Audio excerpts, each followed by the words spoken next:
प्रधानमंत्री नरेंद्र मोदी आज से 3 देशों की यात्रा पर और आज 2 दिवसीय नाइजीरिया दौरे के लिए रवाना होंगे। प्रधानमंत्री मोदी 17 साल बाद किसी भारतीय प्रधानमंत्री की नाइजीरिया यात्रा हो रही है और इससे पहले अक्टूबर 2007 में मनमोहन सिंह ने नाइजीरिया की यात्रा की थी। कल राष्ट्रपति भवन में प्रधानमंत्री नरेंद्र मोदी का स्वागत होगा। नाइजीरिया के बाद 18-19 नवंबर को ब्राजील के दौरे पर रहेंगे प्रधानमंत्री। ब्राजील में G20 शिखर सम्मेलन में हिस्सा लेंगे पीएम मोदी और इस दौरान प्रधानमंत्री मोदी की चीनी राष्ट्रपति शी जिनपिंग से भी मुलाकात हो सकती है। अमेरिकी राष्ट्रपति जो बाइडेन से भी प्रधानमंत्री की मुलाकात होगी। 19 से 21 नवंबर को दक्षिण अमेरिकी देश गुयाना के दौरे पर रहेंगे प्रधानमंत्री नरेंद्र मोदी।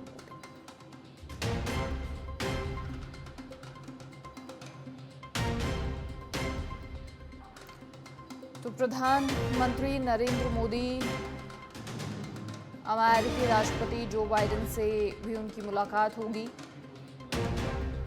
इस दौरे के दौरान और 19 से 21 नवंबर को दक्षिण अमेरिकी देश गुयाना के दौरे पर रहेंगे प्रधानमंत्री नरेंद्र मोदी। 3 देशों की यात्रा पर हैं आज से, जिनमें नाइजीरिया, ब्राजील और साथ ही अमेरिका शामिल हैं। अधिक जानकारी के लिए हमारे political editor Rajiv Tiwari phone line पर जुड़ गए हैं। राजीव, देखिए, प्रधानमंत्री नरेंद्र मोदी आज से 3 देशों की यात्रा पर रहने वाले हैं। क्या कुछ खास रहने वाला है इन यात्राओं को लेकर? बिल्कुल, देखिए, प्रधानमंत्री आज 16 तारीख से लेकर के 22 तारीख तक जो है विदेश दौरा पर रहेंगे और इन दिनों में वो 3 देशों की यात्रा करेंगे, नाइजीरिया, ब्राजील और गुयाना। तो प्रधानमंत्री सबसे पहले नाइजीरिया जा रहे हैं। महत्वपूर्ण बात है कि देखिए, यह जो कंट्री है इससे भारत का पुराना संबंध है और मजबूत संबंध है। तो अफ्रीकी महाद्वीप का यह जो नाइजीरिया देश है, तो प्रधानमंत्री क्या कुछ वहाँ पे कहते हैं, क्योंकि देखिए प्रधानमंत्री का जो विजन है कि सबका साथ सबका विकास, यही दुनिया में भी वो लागू करना चाहते हैं। जो पिछड़े हुए देश हैं, जो मेन स्ट्रीम में नहीं है या उनको तमाम मूलभूत अभी सुविधाओं की आवश्यकता है, तो उनकी समस्याओं को कैसे दूर किया जाए। आपने देखा कोरोना काल में जिस तरह से प्रधानमंत्री ने तमाम देशों को वैक्सीन उपलब्ध कराए, तो सबसे बड़ा कहा जा सकता है इस समय प्रधानमंत्री की जो कार्यप्रणाली है उसको लेकर दुनिया के सभी देशों में चर्चा है। तो पहले प्रधानमंत्री नाइजीरिया जाएंगे, उसके बाद ब्राजील जाएंगे। ब्राजील में प्रधानमंत्री शिखर सम्मेलन में G20 की जो शिखर सम्मेलन बैठक चल रही है उसमें शामिल होंगे। वहाँ तमाम देशों के जो राष्ट्राध्यक्ष हैं वहां पर सबसे मुलाकात होगी। और सबसे बड़ी बात है कि देखिए, जब पिछले साल जब अपने देश में G20 की जो बैठक हुई थी उसमें प्रधानमंत्री ने जलवायु परिवर्तन को लेकर बड़ी चिंता जताई थी और सभी लोगों ने प्रधानमंत्री की बातों पर जो है सहमति जताई थी कि जो जलवायु परिवर्तन हो रहा है या आतंकवाद जो बड़ी समस्या बनी है, ये तमाम जो मानव के लिए जो चुनौती है दुनिया में, इनसे कैसे निपटना होगा, कैसे एक दूसरे को आर्थिक सहयोग देना होगा आने वाले समय में, क्योंकि जलवायु परिवर्तन से जो आने वाले समय में बड़ी चुनौतियां हो सकती हैं। तमाम जो खाद्यान्न की चीजें हैं, लोगों की आवश्यकताएं जो जिस तरह से बढ़ रही हैं, और AI का जो डेवलपमेंट हुआ है, AI के आने के बाद किस तरह से जो है तमाम टेक्नोलॉजी में परिवर्तन हुआ है, इन तमाम चीजों पर प्रधानमंत्री ने जो है अपनी विचार व्यक्त किए थे और इस आने वाले समय में किस तरह से इन चुनौतियों को सामना करना है, कैसे AI से को मेन स्ट्रीम में लाना है, इसका किस तरह से पॉजिटिविटी फायदा लेना है, तो सबने सहमति जताई थी। अब ब्राजील में जो बैठक हो रही है वहां पर प्रधानमंत्री क्या कुछ कहते हैं यह देखना महत्वपूर्ण होगा।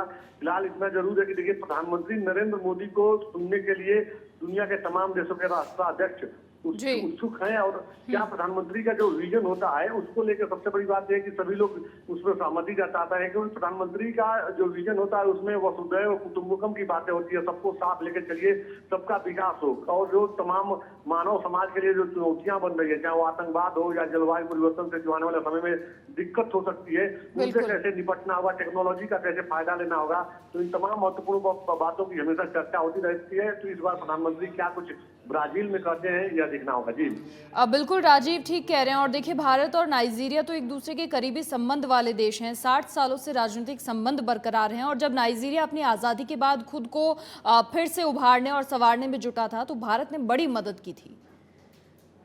बिल्कुल, देखिए, अगर बात किया जाए तो भारत हमेशा से अपने पड़ोसी मुल्क को हमेशा से सहयोग देता रहा है। जैसा कहा जा सकता है कि भारत की ऐसी विचारधारा है कि सबको साथ लेकर के चलने की, तो शुरू से ही भारत ने सबका समय समय पर मदद किया है और हर दृष्टिकोण से। और प्रधानमंत्री नरेंद्र मोदी के आने के बाद देखिए, बहुत से ऐसे देश हैं जहाँ पे भारत के राष्ट्राध्यक्ष नहीं पहुंचे थे, प्रधानमंत्री वहां पे नहीं दौरा किए थे। उन तमाम देशों में प्रधानमंत्री नरेंद्र मोदी ने वहां गए, वहां के राष्ट्राध्यक्षों से मुलाकात की, किस तरह जी। से भारत उनका मदद कर सकता है, सहयोग कर सकता है। इन तमाम चीजों को लेकर के प्रधानमंत्री हमेशा से मददगार के रूप में सामने आए हैं।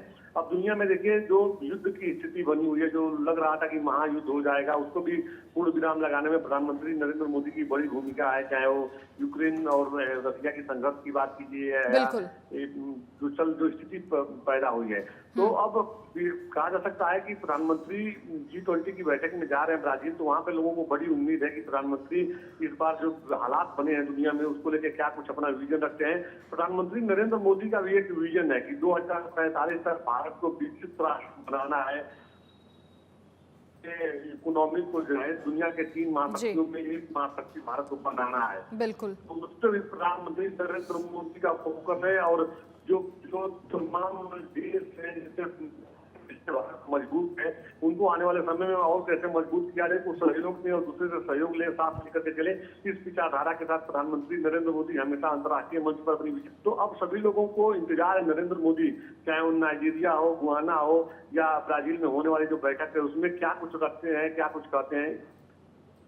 बिल्कुल राजीव, देखने वाली बात होगी। बहुत शुक्रिया आपका तमाम जानकारी साझा करने के लिए। तो कल राष्ट्रपति भवन में प्रधानमंत्री नरेंद्र मोदी